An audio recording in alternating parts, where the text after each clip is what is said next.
English? Everybody understand the thing there? All right. One on. So that's a bit of Uganda, these people also understand. Okay, my brothers and sisters, my name is Kyagulanyi Sentamu Robert, aka Bobby Wine. I'm running to be the next president of Uganda. This region is a region that is rich in natural resources and in people.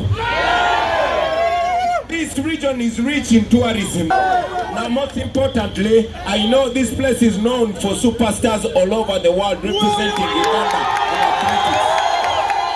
Now, I will tell you, I am a person of talent. And I know how important talent can transform this place.